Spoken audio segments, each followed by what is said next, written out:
जब CSR को हमने लर्न कर लिया एग्जाम्पल्स के साथ, फिर यही होगा कि कंपनी को अच्छे बिजनेस को इथिक्स स्ट्रॉन्ग करने के लिए ये जो रूल है CSR, ये क्यों अडॉप्ट करना पड़ा है, वाई फॉस्टरिंग, क्यों फॉस्टर करना पड़ रहा है, इसको हम देखेंगे।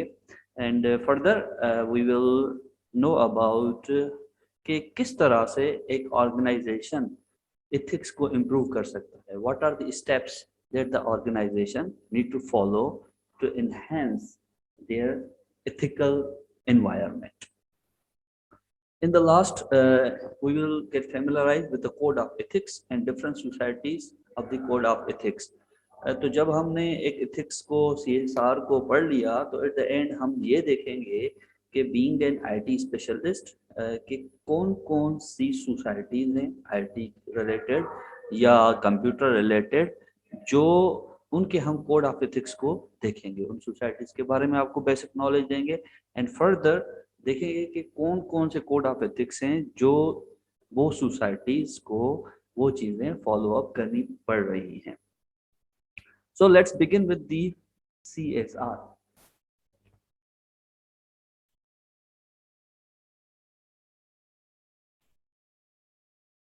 हम ये देखते हैं कि CSR क्या है। CSR, which stands for Corporate Social Responsibility, is the concept that an organization should act ethically by taking the responsibility for the impact of its actions on its stakeholders, consumers, employees, community, environment and supplier।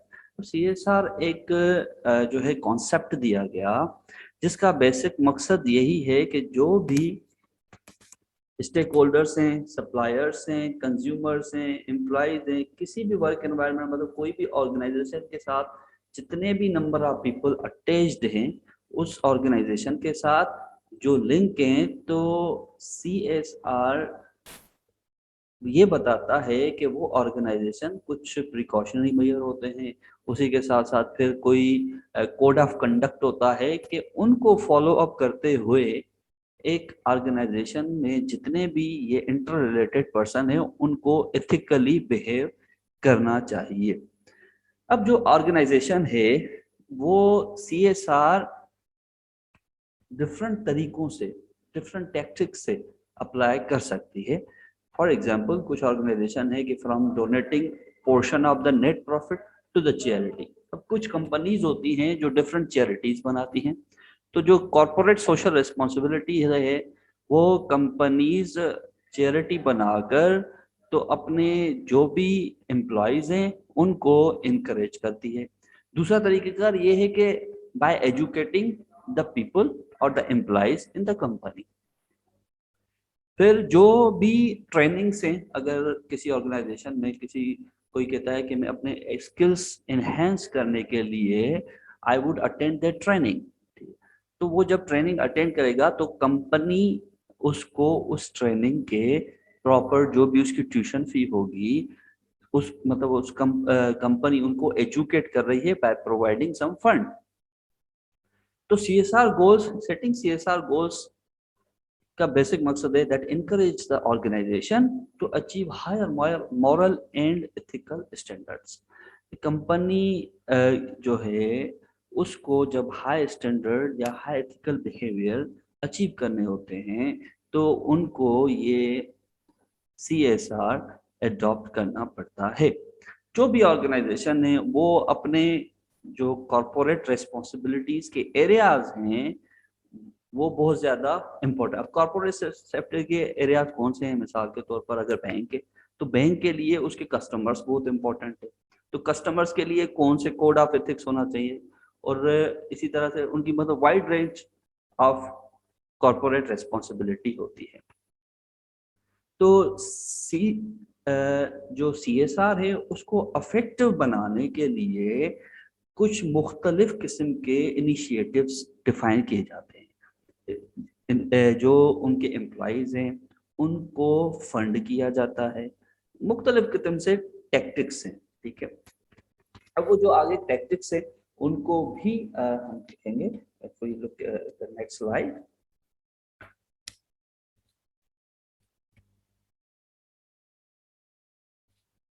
Okay, so these are the 5 steps. ये सबसे पहले 5 steps हैं कि क्यों why fostering CSR and good business are important. ठीक है, तो सबसे पहले है gaining the goodwill of the community. अब गुडविल ऑफ द कम्युनिटी किस तरह हो सकती है कि कंपनी ने एक ट्रेनिंग प्रोग्राम रख दिया या एक चैरिटी बना दी जिसके थ्रू जो भी गरीब आवाम है, for example they want to facilitate to them. अब गेनिंग गुडविल के लिए फॉर एग्जांपल जो भी एक कंपनी है, जो भी एक ऑर्गेनाइजेशन है, वो क्या करता है, वो प्रॉफिट कमाता है. जब प्रॉफिट कमाने से they provide services to the customers, पर उसके बावजूद भी कंपनी की कोई ना कोई सोसाइटी के लिए पर्टिकुलर रिस्पॉन्सिबिलिटीज होती हैं. तो जो कंपनी की पर्टिकुलर रिस्पॉन्सिबिलिटीज होती हैं, वो बेसिक मकसद उनका क्या होता है, टू अटेन CSR गोल्स. जो भी सक्सेसफुल ऑर्गेनाइजेशन है, ठीक है, वो चाहे टेक्नोलॉजिकल फर्म हो या मुख्तलिफ बैंक्स हो, डिफरेंट जो भी हो, ठीक है, तो वो क्या करते हैं, वो हमेशा लॉयल्टी शो करते हैं. अगर बैंक है, बैंक के पास हम अपने पैसे रखते हैं, it means we trust bank environment. अगर इसी तरह से अगर हमें पता चल जाए नहीं इस बैंक में जैसे कि डकैती हो गई या इस बैंक की स्टीलिंग हो गई, ये बैंक फ्रॉड कर रहा है, तो हमारा जब ट्रस्ट डेवलप नहीं होगा तो हम अपने पैसे भी नहीं रखेंगे. So the first important thing is that every business, every organization have to show that the organization is too much loyal to the customer. तो वो जो लॉयलिटी है वो डिफरेंट तरीकों से डेमोन्स्ट्रेट की जाती है. ठीक है, तो उसका मकसद क्या होता है, to make a positive connection with stakeholder. जो भी कस्टमर, अगर कस्टमर बैंक का रिलेशन है तो वो भी एक पॉजिटिव रिलेशन है. अगर कोई इंस्टीट्यूशन है, एकेडमिक्स इंस्टीट्यूशन है, तो जो उसका स्टूडेंट और एजुकेशन है, उनका भी बड़ा पॉजिटिव एटीट्यूड होना चाहिए.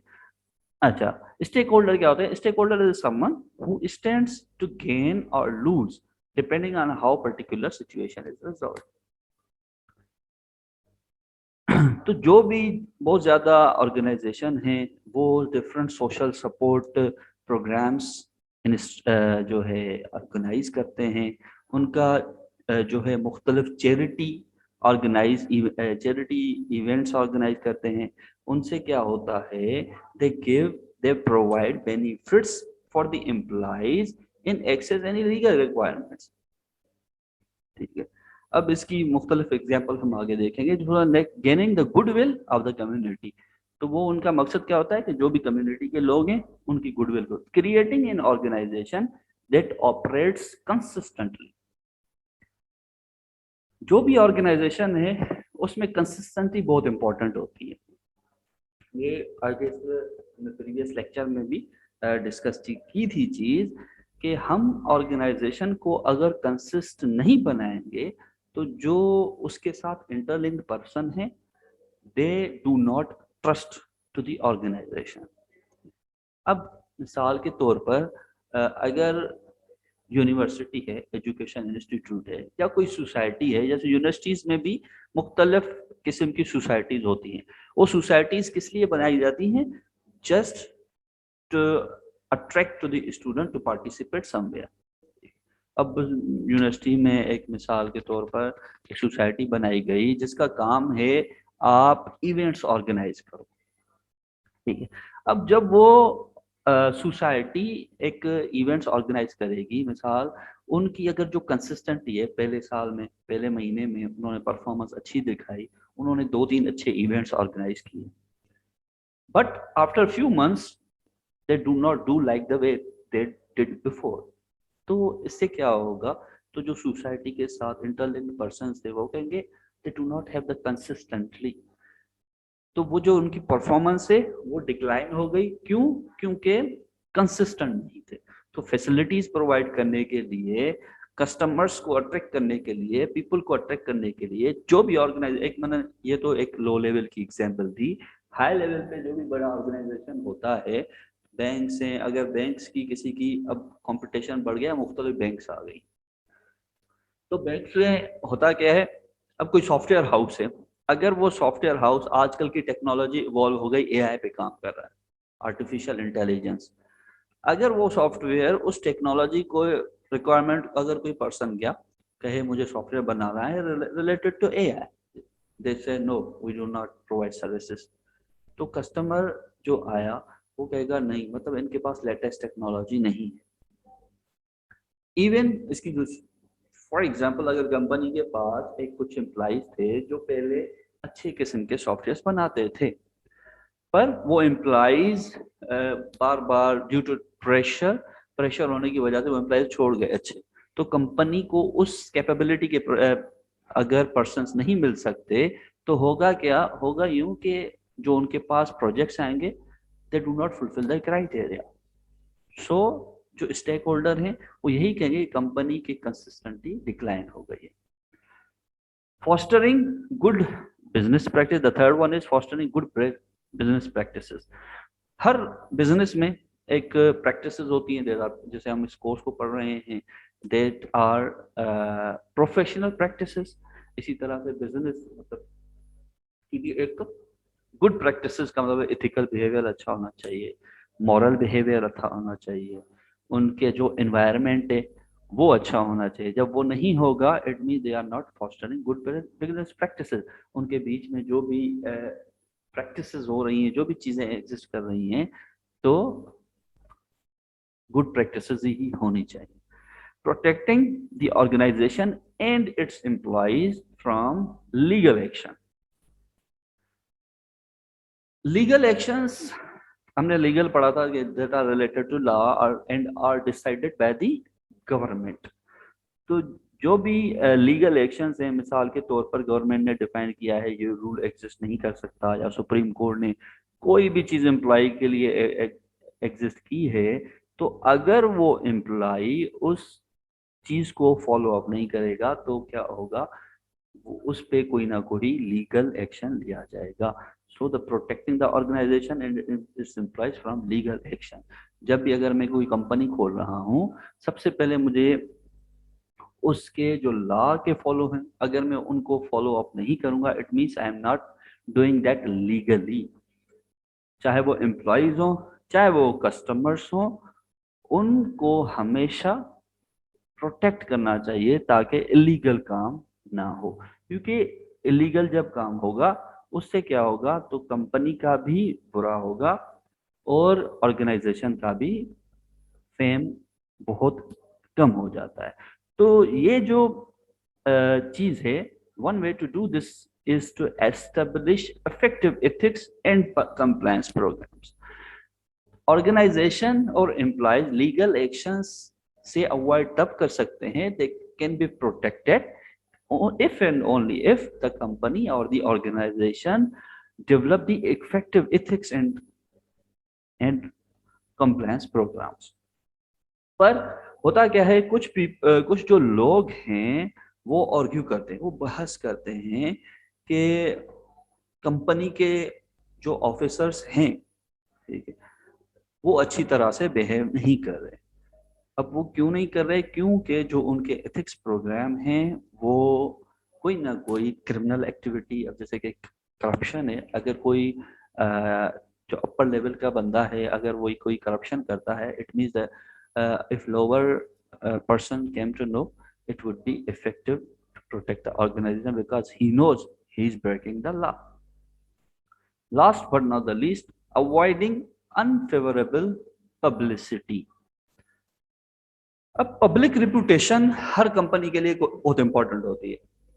अब इसकी सिंपल एग्जांपल है, अगर हम यूनिवर्सिटीज के पर्सपेक्टिव से ले लें, जब हम यूनिवर्सिटी में किसी ना किसी में एडमिशन लेते हैं, सबसे पहले में यही देखते हैं कि यूनिवर्सिटी की रैंकिंग क्या है, कौन सी यूनिवर्सिटी ज़्यादा अच्छी है, किस यूनिवर्सिटी का एनवायरनमेंट क्या है। तो जो यूनिवर्सिटीज़ हैं, जो उनके अपर लेवल के पर्सनस हैं, दे must care about the reputation. If they think that if they do not the company or the organization is not a reputable organization, the people, the customers cannot be attracted. तो वो जो unfavourable publicity है उसको avoid किस तरह होना चाहिए? मिसाल के तौर पर public reputation of a company strongly influence the value of the stocks. Public जो रेपुटेशन है वो क्या करती है? वो इन्फ्लुएंस करती है किसी ना किसी स्टॉक। अब हमारी यूनिवर्सिटी के लिए स्टॉक क्या है? They are the students. अगर पब्लिकली उस यूनिवर्सिटी की रिपुटेशन अच्छी नहीं होगी तो स्टूडेंट्स अट्रैक्ट नहीं होंगे। और यूनिवर्सिटी क्या करती है? दे प्रोवाइड सर्विसेज एंड प्रोडक्ट्स। अगर हम कंपनी यूनिवर्सिटी सर्विसेज देती है, फैकल्टी अच्छी है, अच्छा इस यूनिवर्सिटी की रैंकिंग अच्छी जा रही है, इसकी पब्लिकेशंस अच्छी हैं, डिफरेंट तरीकों से उस यूनिवर्सिटी की या उस ऑर्गेनाइजेशन की डिग्री को एनालाइज किया जाता है, साइट किया जाता है कि जो गवर्नमेंट एजेंसीज हैं क्या उनको वो सपोर्ट कर रही है, ठीक है, या जो कॉरपोरेशन है क्या उससे कोई उनका लिंक है। तो नेगेटिव जो पब्लिसिटी है, बहुत ज्यादा ऑर्गेनाइजेशन है, बहुत ज्यादा ऑर्गेनाइजेशन हैं वो कुछ ना कोई इवेंट्स ऑर्गेनाइज करते हैं। किसके लिए? Just to avoid negative publicity, ताकि हमारी नेगेटिव पब्लिसिटी ना हो जाए। अगर जो है कोई भी ऑर्गेनाइजेशन एथिकली या तरीके से पेश नहीं आएगा उनके कस्टमर्स को या बिजनेस पार्टनर्स को या उनके स्टेक होल्डर्स को, तो होगा क्या? दे रिगार्ड इट मोर फेवरेबल।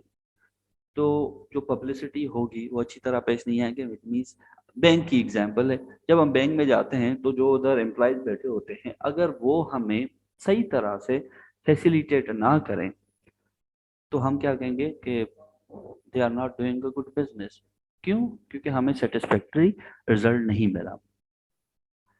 अब एक और एग्जांपल लेते हैं, जो एड बायर्स हैं, ठीक है, एड बायर्स हैं, मार्केट एक्सर हैं, बहुत ज्यादा फेसबुक जब हम खोलते हैं, क्योंकि फेसबुक पे हम देखते हैं कि सोशल नेटवर्क पे वो साइट्स पे कुछ अनयूजुअल सी एड्स आ रही होती हैं, उस एड में वीडियोस हैं, वो बहुत ज्यादा हमें तंग करती है। इसी तरह से हम मोबाइल में कुछ एप्लीकेशंस डाउनलोड करते हैं, एप्लीकेशन डाउनलोड करने के बाद वो उस एप्लीकेशन को यूज करते वक्त हम अनयूजुअल एड्स देखते हैं, तो that disturb us a lot.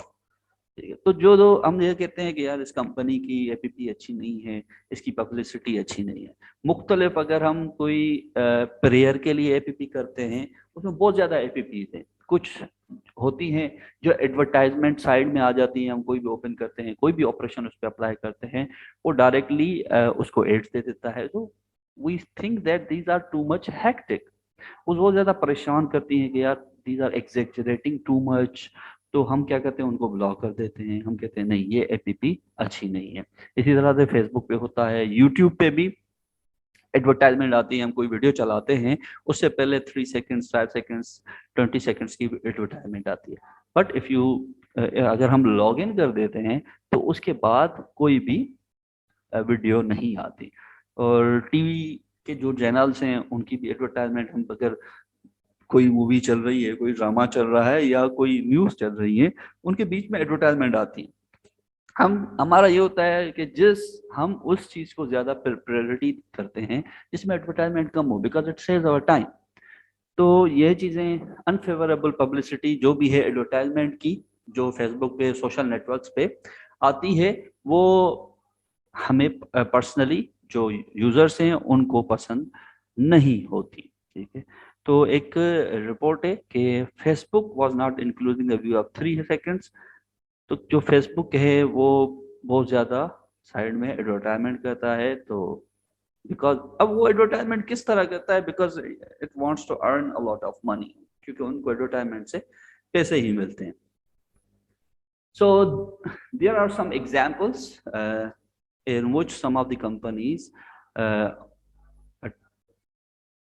conduct some CSR activities in some IT organization like Dell. Dell का आपने नाम सुना होगा।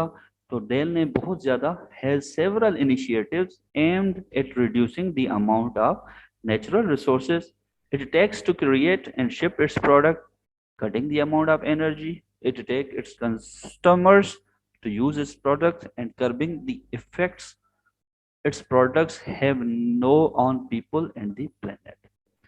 डेल ने बहुत ज़्यादा इनिशिएटिव लिए ताकि वो जो उनके नेचुरल रिसोर्सेज हैं उनकी प्रोडक्ट को शिप करने के लिए उनकी एनर्जी को कम किया जाए। अब गूगल है, Google agreed to invest more than 1.5 billion dollars in renewable energy project such as large scale winds farms and rooftop solar. अब ये विंड रिन्यूएबल एनर्जी प्रोडक्ट किस लिए हैं?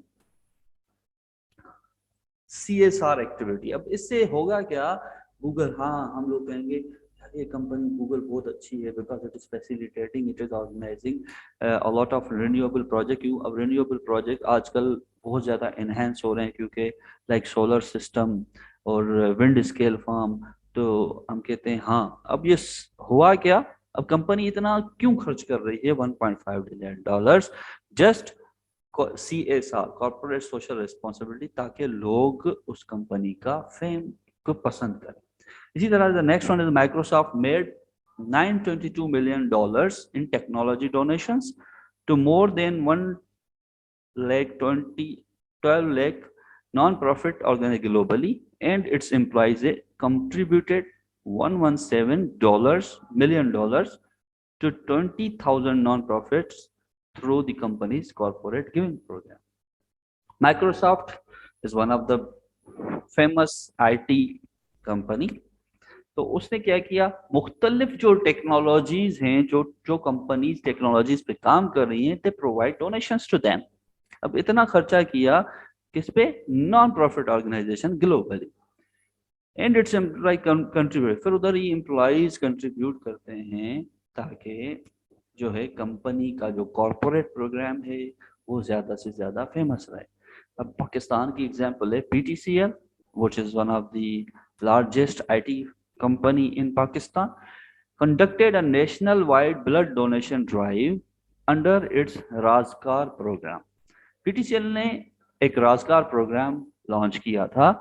उसका बेसिक मकसद क्या था कि जो लोग ब्लड की जिनको जहां जरूरत है, पहले वो डिफरेंट रिसोर्सेज से ब्लड कलेक्ट करते थे, फिर जो भी नीडी एस्थमा के पेशेंट हैं तो उनको डोनेट करते थे। क्या? Bringing together 9,726 generous donors from across the country, providing thousands of deserving people a chance at a survival.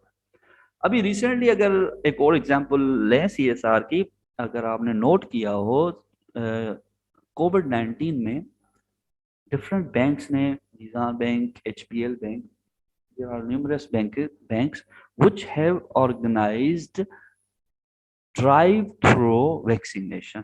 आपने एडवर्टाइजमेंट में भी सुना होगा, maybe if you have cross somewhere in Karachi, there are several advertisement on the billboards, on the roads, in the middle of roads. If you have noticed, they have started drive through vaccine.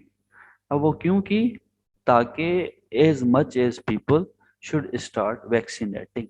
क्योंकि होता ये जब हम vaccination के लिए जाते हैं COVID की, we have to stand in the line. तो उन लाइन से बचने के लिए, उनको आवाम पब्लिक को फैसिलिटेट करने के लिए, ये भी एक क्या है? It is an other example of the CSR activity. So as हमने पहले भी डिस्कस किया कि how to create an organisation that operate consistently, there are few points. Operate with honesty and integrity, staying true to the organisation principle. Consistently तभी develop होती है जब हम किसी काम को अब हम ऑर्गेनाइजेशन की इधर बात कर रहे हैं, उस ऑर्गेनाइजेशन में जितनी भी चीजें हो रही हैं हम उनको ऑनेस्टी के साथ, ठीक है, सच्चाई के साथ, ठीक है, और जो मोस्ट इम्पोर्टेंट है, अगर हम उस ऑर्गेनाइजेशन में हमारा फेथ नहीं होगा, जो उसके प्रिंसिपल्स हैं, it means we are not consistent to that organisation. Operate according to standards of ethical conduct in words and action. अब इन्होंने दो बातें की, इन वर्ड्स एंड एक्शन। अब एथिकल स्टैंडर्ड्स वर्ड्स में ये होते हैं कि हम उधर जो भी लैंग्वेज यूज करें वो एक प्रॉपर होनी चाहिए, in the ethics code of conduct होना चाहिए, इतनी हर्टफुल नहीं होनी चाहिए, इतनी एग्रेसिव नहीं होनी चाहिए, so that it may hurt to the people, इतनी impolite नहीं होनी चाहिए। तो जो स्टैंडर्ड है वो एथिकल कंडक्ट के अंदर होना चाहिए, वर्ड्स के अंदर हो गया चाहे वो एक्शंस। अब ऐसे भी नहीं है कि कोई एक्शन हो हम गलत जेस्टर्स दे दें या किसी पे हाथ उठा दें, तो these are the beyond code of conduct. Treat colleagues, customers, and consumers with respect. Respect is the key factor to enhance to work of an organization consistently and to improve. अब अगर एग्जाम्पल हम university में आते हैं, अगर उधर हमारा जो टीचर होता है, अगर वो टीचर स्टूडेंट्स को रेस्पेक्ट ना दे और जो इधर कलीग्स हैं उनके साथ अच्छी तरह से बिहेव ना करे, ठीक है, तो क्या होगा? That would negate our organization. Strive to be best at what matters most the organization. सबसे ज्यादा कोशिश होती है। अब कंसिस्टेंट, अगर हम पढ़ाई में हम कंसिस्टेंट नहीं होते, हम कोशिश नहीं करें, strive to be the best, कि एज मच एज हम बहुत ज्यादा अच्छा करें। अब अच्छा जब हम करते हैं ऑर्गेनाइजेशन में तो हमारा बॉस सेटिस्फाइड होता है, उसका हमें कोई ना कोई क्रेडिट मिले। तो वैल्यू डाइवर्सिटी। अब डाइवर्सिटी मुख्तलिफ कल्चर के लोग होते हैं हर ऑर्गेनाइजेशन में, तो जितना भी डाइवर्स हो बंदा, ताकि उनके दूसरे भी कल्चर को, दूसरे के रिलीजन को रेस्पेक्ट देनी चाहिए। Make decision based on the facts and the principle. If we do not follow the facts and the principle, that affect a lot. Okay, next is how organisation can improve their ethics. अगर कोई भी organisation किस तरह से अपने ethics जो हैं उनको इम्प्रूव कर सकता है। Ethical resource centre has defined the following characteristic of successful ethics programme. ERC एक सेंटर है इंटरनेशनल लेवल पे, कि उन्होंने कहा कि अगर एथिक्स को सक्सेसफुल बनाना है, सो every organization needs to follow the following character. What are the characters? The first one is employees are willing to seek advice about ethic related issues. अब एम्प्लॉइज जो भी काम कर रहे हैं उनको एडवाइस किया जाए, ठीक है, seek to advise about ethic related issues जो भी कंपनी में है, जो ऑलरेडी हम मुख्तलिफ एथिक से रिलेटेड इश्यूज देख के आए हैं, तो जो कंपनी के अंदर एम्प्लॉइज हैं उनको एडवाइस किया जाए। क्योंकि अगर बाद में अगर फॉलो अप चीज़ें नहीं होती, अगर एथिक्स को फॉलो नहीं किया जाता, तो कंपनी ताकि क्लेम ना करे, एम्प्लॉय क्लेम ना करे, we were not familiar about that. Employees feel prepared to handle situation that could lead to misconduct. एक कंपनी ने कोड ऑफ एथिक्स डिफाइन कर दिया, तो जो उसके अंदर एम्प्लॉय काम कर रहा है उसको ये पता होना चाहिए कि अगर इस कोड ऑफ एथिक्स को मैं फॉलो नहीं करूंगा तो कौन से कॉन्सिक्वेंसेस हैं वो अगर होंगे, and how would I handle it. अगर उस चीज का हम डिफाइन नहीं करेंगे रूल, तो किसी को कोई चीज परवाह नहीं होती। जैसे यूजुअली अनफॉर्चुनेटली हमारे कंट्री में कुछ लीगल एक्शंस होते हैं, कुछ रूल्स होते हैं, तो वो फॉलो नहीं होते। उनका इम्पेक्ट दूसरों पे क्या जाता है कि ये चीज फॉलो तो नहीं हो रही, तो वो एक ट्रेंड बन जाता है, तो वो बहुत ज्यादा इम्पेक्ट को इन्फ्लुएंस करता है। Employees are rewarded for ethical behavior. Reward is the most important factor in every organization. अब स्टूडेंट है ना, आप बीइंग स्टूडेंट है, हम समझ लें एक ऑर्गेनाइजेशन है, अगर मैं अपनी बात करूं, ठीक है, आप एक एम्प्लॉइज हैं, अगर कोई स्टूडेंट अच्छा परफॉर्म कर रहा है, if I would appreciate that student, तो आपको अगर एक रिवार्ड मिलेगा तो आप क्या होंगे, आप खुश होंगे। तो रिवार्ड हर जगह पे, हर फैक्टर पे बहुत इंपॉर्टेंट होता है। So if someone is too much ethical in offering in any organization, he must be rewarded for that. The organization does not reward success obtained through questionable means. कुछ organisation होते हैं जो company में काम करता है, अगर उसकी कोई सक्सेस हो गई तो उस पे सिर्फ फायदा अपना लेता है, बट उस सक्सेस पे उसको रिवार्ड नहीं किया जाता। Employees feel positivity about their company. हर एम्प्लॉय को, हर ऑर्गेनाइजेशन को अपने ऑर्गेनाइजेशन के साथ ट्रस्ट होना चाहिए, ताकि और पॉजिटिव होना चाहिए, ये ना कहे कि this organisation is too bad, this organisation is too bad, हमेशा, क्योंकि देखते हैं ना ऑप्टिमिस्टिक, हमें ऑप्टिमिस्टिक रहेंगे तो ही अच्छी चीजें होती है, अच्छी चीजें सोचेंगे तो ही अच्छी चीजें होती है। So this is the summary of the outcome. The first one is well implemented program.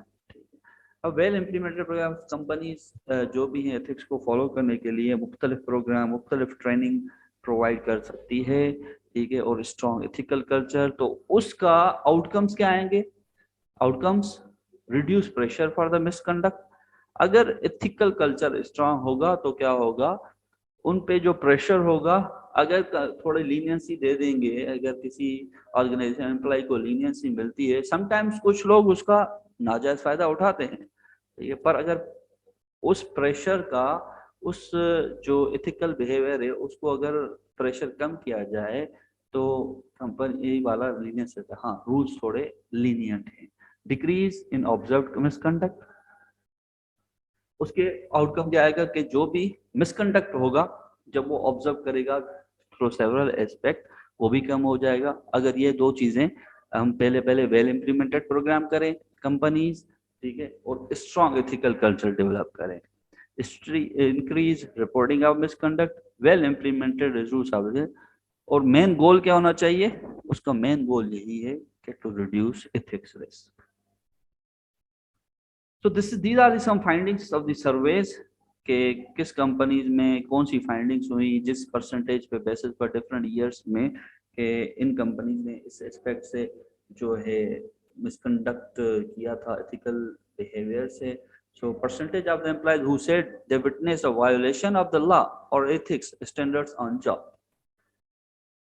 Employees sometimes जब आप कहीं काम कर रहे होते हैं तो एक एम्प्लॉय दूसरे एम्प्लॉय को देखता है, ठीक है, वो कहता है, वो शायद गवाह बन जाता है, अब वायोलेशन आपके लिए लॉ भी टूट रहा है या एथिक्स स्टैंडर्ड्स जो हैं जॉब में टूट रहे हैं, तो कितनी परसेंटेज ऑफ एम्प्लॉइज ये कहते हैं कि हाँ ये हो रहा है। 50, ये ratio day by day decline हो गया है। अब ये जो है पहले 2007 में कितना था, 56%, इसी तरह से 7% डिक्लाइन हो गया 2009 में, देन 4%, देन 4%। तो with the passage of time, this survey is only up to 2013. Percentage of employees who said they reported misconduct when they saw it. अब ऊपर वाला क्या था? At first they just know they witness, they do not take any action, they do not report to their head. Sometimes हम देखते हैं यार ये गलत काम हो रहा है, हम हेजिटेट करते हैं, मे बी आगे वाले की पावर स्ट्रांग हो, मे बी मैं ये कहूँ तो मेरी जॉब इफेक्टिव ना हो जाए।